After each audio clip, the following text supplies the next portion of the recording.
Eu olhei pra Tati e falei, pô, Tati, eu não aguento ficar à toa não, mano. Porque eu vou trabalhar um dia, vou folgar 3, eu vou fazer o quê 3? Vou ficar louco 3 dias aqui. Aí tinha uma rua lá em Cascavel, mano, que era engraçado, por essa sacanagem, o nome da rua é Tancredo, que eu vi que os meninos vão rir, mas é sério. O que tinha na rua, você lembra? E puta, lembra? Não tem as cidades que tem a rua da prostituição? Tem. Era a porra da rua. Imagina se os prédios era barato ou era caro? Barato. Barato. Aonde eu aluguei? No prédio das putas. Assim, a galera me conhece bastante na internet como o cara do concurso. Né? No Brasil é assim, você tem 3 ramificações, né? Que o brasileiro conhece. Ou tu tá na CLT, que também é só no Brasil que tem. Ok? Não tem em outro lugar. Sim. CLT só no Brasil. O concurso público tem em outro lugar, Singapura. Fora Singapura, não tem mais igual. Você vai na polícia de Nova York, eu fui lá Lá é contratação também, né? É processo seletivo. Não tem igual. Lá é o que precisa. É pró-Estado. Aqui não, aqui é pró-cara. É o artigo 41 da Constituição, né? Que dá estabilidade 37 e 41. E você tem a terceira ramificação, que é você empreender, né? E aqui você também pode ser profissional liberal, também do caminho. Então, eu tenho quase que tudo ali. Eu trabalhei, então carreguei caminhão também com 16 anos, meu pai sempre me colocou para trabalhar. Com 21 anos eu entrei para a Polícia Militar do Estado do Rio de Janeiro, então fui policial 11 anos. Então, geralmente, quando você é policial há muito tempo, assim, você não sai, né, cara? Você já estabiliza. E aí eu saí, estudei, tem uma história longa, fui para Cascavel, no Paraná. Então eu abri, cara, foi interessante. Quando chegou em Cascavel, eu não aguentava ficar parado, mano, porque lá no Rio eu trabalhava na PM, você foi policial também, você sabe como é que é. Eu trabalhava no táxi do meu pai, fazia 2 seguranças, o bico é muito comum lá, não sei se é comum aqui, mas lá é muito bastante comum. Aqui, bastante. E eu ainda fazia o curso preparatório no Rio de Janeiro, todo sábado, que eu tinha que pagar. E eu fazia TCC para faculdade, então eu cobrava para fazer o TCC, né? Por isso que a galera pergunta, nossa, o Evandro sabe Você muito. já era nerd já, né, Evandro? Não, nunca fui, mas necessidade. Tipo, não. Aí eu tinha que estudar Rousseau, Hobbes, Maquiavel, Emily Durkheim, aquela porcaria do Capital, são 3 volumes, né, cara? Para aprender. Fiz direito também. Entre Marx e Engels. Aí eu pegava aquilo ali, picava ali e didaticamente escrevia aquilo ali. Tá? Então eu sempre aprendi. Quando eu cheguei em Cascavel, eu fui para ser agente penitenciário federal. Eu mostro nas minhas lives o meu contra-cheque, meu primeiro contra-cheque. E o que eu fiz, cara? Quando eu cheguei lá, eu falei assim, ó, eu nunca mais vou ser pobre. Nunca mais eu vou depender de R$1 faltar na carteira. Foi a promessa que eu fiz pra Tati, né? Eu tô casado com a Tati há 27 anos. Então, a Yasmin é de 2001. Eu tive muita dificuldade no nascimento da Yasmin. Então, quando eu vi muito quebrado financeiramente, quando eu cheguei no Paraná. Eu conto pra galera, tem um episódio, cara, que é muito bacana. Quando eu cheguei no Paraná, para tomar posse, você tem que dar a sua declaração de bens e valores. E o cara perguntou, quanto você tem de bens e valores? Eu falei, eu tenho R$300. O cara, tá de sacanagem, R$300? Eu falei, R$300? Ele falou, impossível alguém ter R$300. Eu falei, então, se vale dívida, eu tenho menos de 5 mil, né?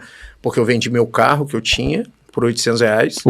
O Golzinho, cai nos pedaços, me ajudou pro caramba, mano. E aí eu comprei uma passagem aérea, foi a primeira vez que eu andei de avião, desci em Foz, peguei um ônibus, fui a Cascavel, subiu 300 pila. Quando cheguei em Cascavel, aí tem todo um contexto, fui pra Brasília, fiz o curso, e eu ganhava 5 mil e pouquinho líquido, 5.400. Tem um contra-cheque lá, eu mostrei, foi ontem na live, inclusive. Foi. E aí eu fiz um mapa pra ganhar, pra gastar 3 mil lá em Cascavel, que na época, mano, a gente tá falando de 2006, então era muita grana, tá louco? Então me sobrava uns 2.400. Aí o que eu fiz? Eu falei, cara, eu comecei a juntar dinheiro. Olha que interessante. Hoje, vocês na internet ouvem muito falar do Barsi, né? Sim. Mas eu conheço o velho Barsi que ninguém conhecia. Tipo, o cara fazia uns cursos doidos, a gente ia nos cursos dele. Alguém me indicou, não tinha nem dinheiro pra vir pra São Paulo, gastei ainda dinheiro que não tinha.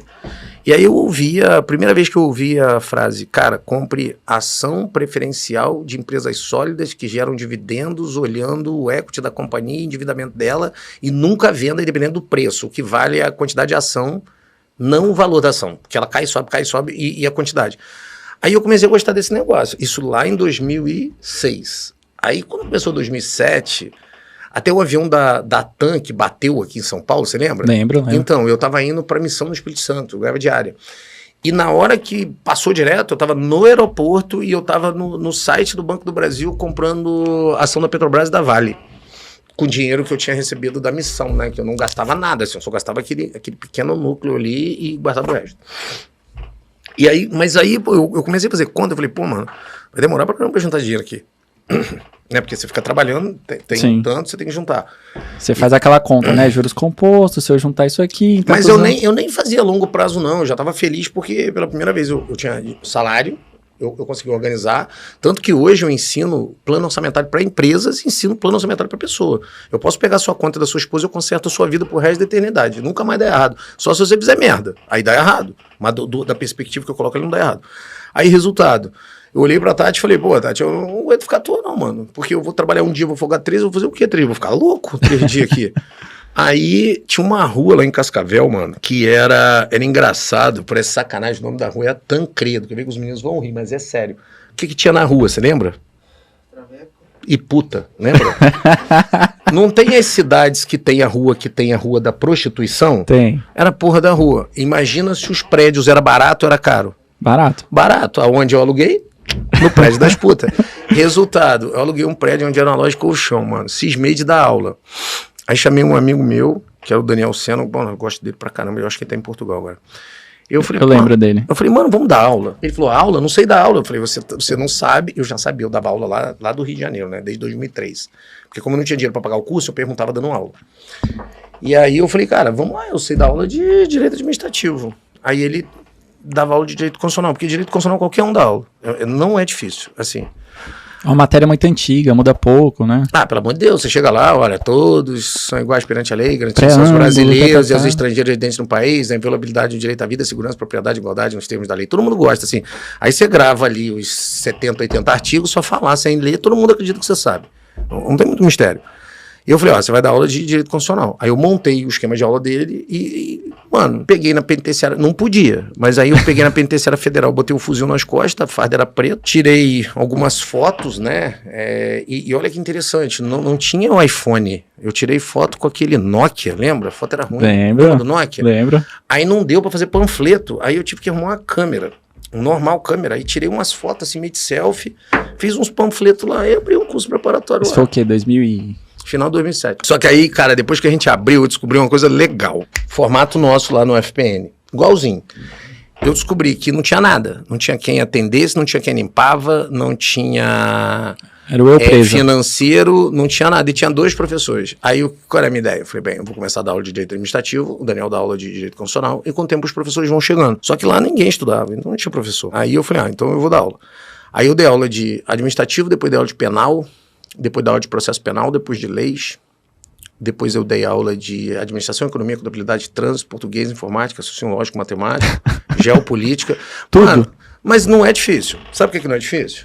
Hoje eu não dou aula bíblica para vocês, não ensino o evangelho para vocês lá. Então, olha que legal, mas para a equipe. Isso, para a equipe. Tá lá para trabalhar comigo, tem que ser crente, não para trabalhar. Que animal. A empresa é minha, pô. Se não for, mas tem que dar diversidade. Vai dar em outra empresa, da minha não, na minha tem que ser crente. Nada contra, não tem nada contra o lugar nenhum. Só que para trabalhar comigo tem que ser crente, porque a gente fala de Deus o dia inteiro, mano. Então é um negócio que tem que correr pro mesmo gol, né? E é chato pra quem não tá lá, mano. Você imagina? A gente tava falando de Êxodo ali pra ele, eu tava falando, mano, pra você aprender a Bíblia, como é que tem que fazer? Tem que parar com esse negócio o Rodrigo Silva que fala, né? O bom crente tem razão também, senão você é enganado, você não pode ser sucumbido. Então, são 1.600 anos, 40 homens, 66 livros bíblicos que tem total conexão entre um e outro, escrito em aramaico e hebraico, e quando você entende como veio, foi para Lutero, todo aqueles esquemas, você sabe Bíblia, você sabe texto a texto, e você entende a palavra de Deus, você não é enganado, então não tem como ser enganado. Sim. Cara, quem é criado igual eu na Assembleia Pentecostal, aprendeu a estudar a Bíblia, então a gente faz esse ecossistema lá. Mas enfim, aí o que acontece? É igual ler a Bíblia, cara, é só você estudar aquele pedacinho e depois replicar a aula. Então foi isso que eu fiz lá. Aí com o tempo as coisas foram acontecendo. Mano do céu. Aí eu arrumei um sócio, não tem nada contra ele, mano, eu até abençoo bem a vida dele. Ele tá até muito bem, cara. O catalano, gente boa, o catalano. A gente brigou uma época, mas eu já perdoei ele, já tem muito tempo. Nem que devia perdoar, porque a gente brigou porque a gente era jovem. Foi o primeiro sócio que eu tive. Ele era meio índio, assim, índio mesmo, sabe? Uhum. Aí deu errado e eu fiquei com as dívidas. E aí eu fui pro Colégio Alfa lá. Aí eu fui lá, conversei com o dono do Colégio Alfa.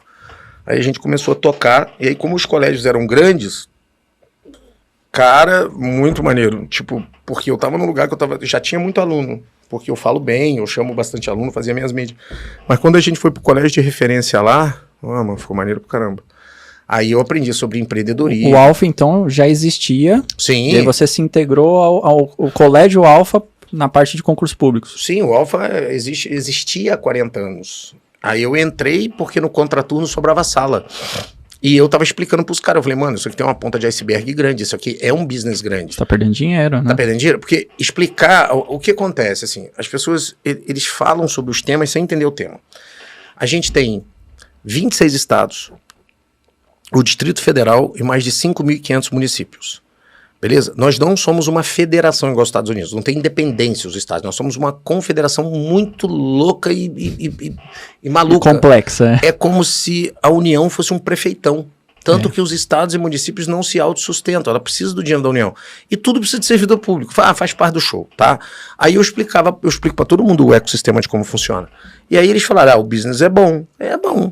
Aí a gente fez um primeiro concurso lá da Copel, da energia elétrica de lá. Nossa, entrou gente pra caramba. E depois teve um concurso de 2009 da Polícia Militar do Estado do Paraná. Mano, ali deu grana, mano, porque não tinha ninguém. A polícia desde sempre é um negócio que todo mundo gosta. Oceano Azul. Oceano Azul, ali nós ganhamos muita grana. Aí, cara, eu tenho uma mania de achar... O que eu acho? Se eu tô aqui com vocês, a gente tá em São Paulo.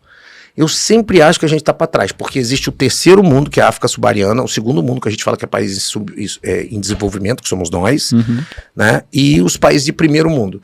Então, tudo que acontece de bom acontece no primeiro mundo, que cai para o segundo, que cai para o terceiro depois de um tempo. Então, eu sempre fiquei de olho nos Estados Unidos. Eu falo para os meninos aqui que a gente tem que fazer... Eu faço muita viagem cultural na Califórnia.